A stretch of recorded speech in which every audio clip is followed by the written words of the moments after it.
what would be reasons why people would wear mineral sunscreen, I often will recommend it for people with sensitive skin who get irritated easily from chemical sunscreens, like if it burns their eyes. People with rosacea prone skin can sometimes be a little bit more reactive to some of the chemical sunscreen ingredients. My kids love that because they just love the act of spraying. So it kind of makes it fun for them to apply. It makes it less of a chore to put sunscreen on them. So you hate the way it looks and feels, then there's no point in even considering it. Like, the best sunscreen is going to be the one. What are mineral sunscreens? So like Jenny said, essentially zinc oxide and titanium dioxide are the two main mineral sunscreen ingredients. And these, so we say how chemical sunscreens absorb, these also absorb UV rays too. Often people think that they reflect UV rays. They actually work very largely by also absorbing UV rays, but they're just a completely different substance. There is some effect of it physically blocking UV rays as well.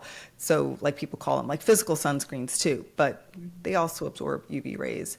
And in terms of the difference, I think that Jenny highlighted a lot of them already. It's zinc and titanium are thicker substances. They're metal derived, and so they're going to be chalkier, pastier. They're going to leave more of a white cast. Now there's like the nanoparticles, which a lot of sunscreens use nano zinc. That helps with the invisible or going more towards an invisible finish.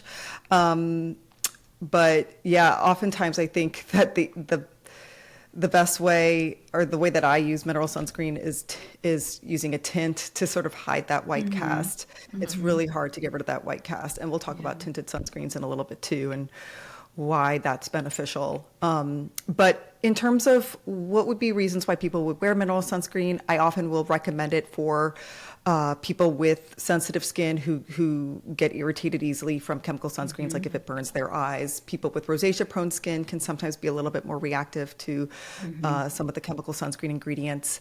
And yeah, it's more that. And then in kids, I lean, and babies, like I'll lean more towards mineral-based sunscreens because their skin does absorb sunscreens more. There's more unknowns with like the issues with that. We haven't seen any issues. Kids' skins are more sensitive, and we'll talk about kids like in sunscreen. But yeah, that's usually kind of where I will recommend it. How about you all? Yeah, you completely covered it. I mean, it's a personal preference, right? Yeah. Like, you really have to do what you feel the most comfortable with. And at the end of the day, like, if you're not going to wear the sunscreen, like a mineral sunscreen, because you hate the way it looks and feels, then there's no point in even considering it. Like, the best sunscreen is going to be the that you wear. Yeah. Yes, exactly. That's anyone, if anyone ever asks, like, what is the best sunscreen out there? Exactly what Lindsay said. It's the one that you're willing to wear every day. Yeah. Well, so let's talk about like convenience when it comes to sunscreen. So, you know, we've talked about kind of the differences between the basic ones, the physical and the mineral. But when it comes to applying, especially like where I live, where it's sunny all year long, and, you know, it takes a lot of effort, honestly, to put sunscreen on when you're at the beach or the pool. And so I want to talk a little bit about sunscreen sprays, because that has also kind of been demonized because, you know, recently, or a year or two ago, or whenever that was, that there was benzene found in a lot of sunscreen sprays, which is a cancer-causing ingredient, but that was, you know, a contaminant. But let's talk a little bit about sunscreen spray. So that is what the sunscreen in an aerosol or pump. You obviously apply it by spraying it on your skin. The pros to it are, you know, super convenient. Like, it takes probably half the time to apply a spray sunscreen than it does a lotion, and then you think about mineral and how long that takes to rub in. So when you have kids, or you're at the beach and you're really sandy, it just is the easier option. And again, it's going to be the sunscreen that you're going to use, and a lot of people like, because it's just so much easier to put on, and it's really great for applying in those hard to reach areas. Like, if I'm going for a walk and no one's around, I'll spray it on my back, and that's a good way to get in those hard to reach areas. It's not very messy. It typically doesn't get all over your car when you're driving, rubs in very easy. But the downside, though, is it's really, really hard to get full coverage. So you're probably not getting the SPF that is on the label if you're not applying it exactly like we will tell you how to do.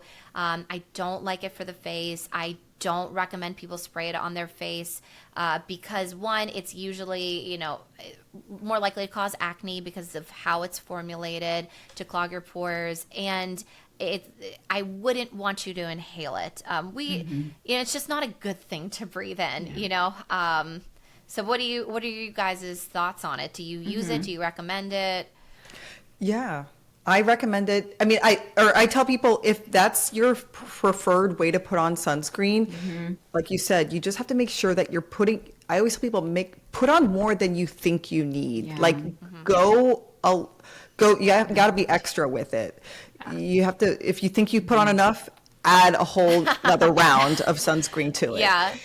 You should do it until what I tell patients is spray the spray on sunscreen until your skin is glistening. Yeah. Or maybe like around 6 seconds per area. So Yeah. you definitely need more than you think. And you cannot forget to rub it in because we've all seen those photos of people who have just went like this with their like quickly across their body and you see just streaks of the sun protection and areas of completely utterly burned skin. Yes. So that is a huge Totally. pitfall of spray on sunscreen.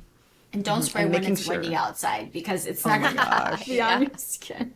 Yes, and spray like close to the skin. Yeah. And if you do want to put it on your face, like that's the only sunscreen that you have, spray it in your hand first and then pat on your face because you just don't want to be inhaling that. It's not good for your lungs. Yeah, I like that.